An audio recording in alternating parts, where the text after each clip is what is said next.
ইন্দ্রাণী ভালোবাসার সংসারে আপনাদের সবাইকে স্বাগতম। তা আজকে যে রেসিপিটা দেখো, জন্মাষ্টমী স্পেশাল রেসিপি, সেটা হচ্ছে মালপোয়া। মালপোয়ার করার জন্য যে উপকরণগুলি লাগবে সেটা হচ্ছে সুজি, ময়দা, নারকেল কোড়া, দুধ, মৌরি আর একটু গোলমরিচ লাগবে। দেখাচ্ছি। মালপোয়ার জন্য আমি এরকম 2 বাটি সুজি নেব, 2 বাটি সুজি। যে পরিমাণে সুজি নেবেন সেই পরিমাণে ময়দা নিতে হবে। আর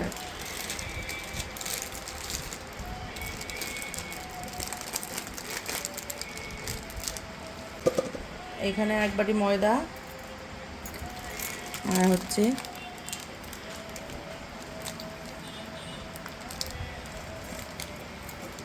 এখানে আর 1 বাটি ময়দা নিলাম।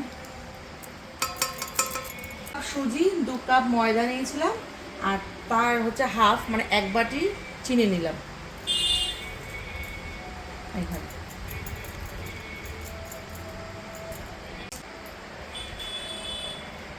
এইবারে হচ্ছে যে দেব, চিনি দেওয়ার পরে আমি এখানে 3 বাটির দুধ দেব।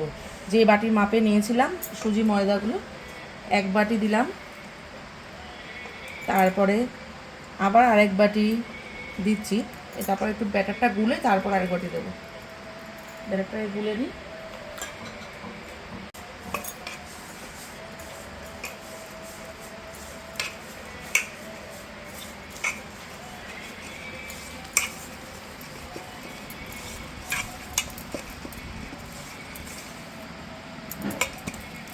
দিয়ে দিলাম।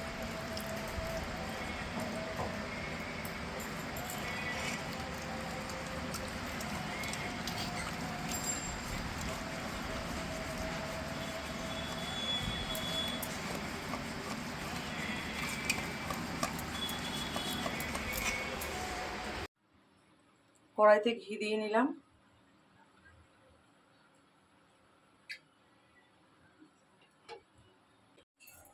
কড়াইতে আমার ঘি গরম হয়ে গেছে, এবার আমি মালপোয়াটা দেব।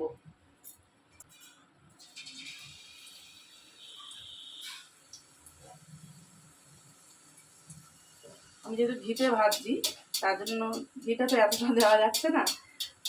তারপরে ভগবানেরটা, গোপালেরটা তুলে নিই, তারপরে আমি সেটা সাদা তেলে ভাজি। ডোবা তেলে ভাজলে ভালো হয়।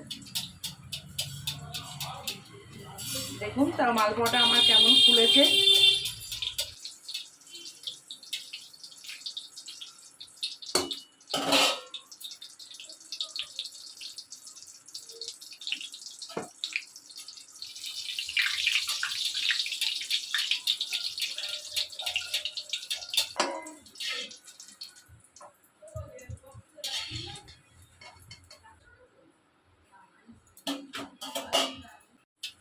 মালপোয়াগুলো পুরো লুচির মতো ফুলছে।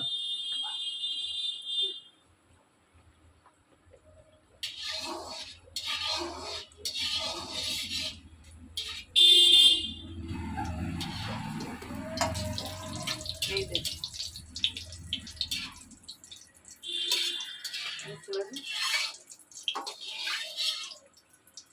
ফার্স্ট টাইম মালপোয়া ভাজলাম। কোথাও জন্মাষ্টমী দিদুন থাকে, মা থাকে। আর দেখুন আমার এখানে সব মালপোয়া কমপ্লিট হয়ে গেছে। সব মালপোয়া এখানে রয়েছে। খুব ভালো হয়েছে মালপোয়াগুলো। এবার ওরা খেয়ে টেস্ট করুক, গোপাল ভাই খাক, দেখি কেমন হয়। আমার মন মতো হয়েছে সেটাই বলেছি।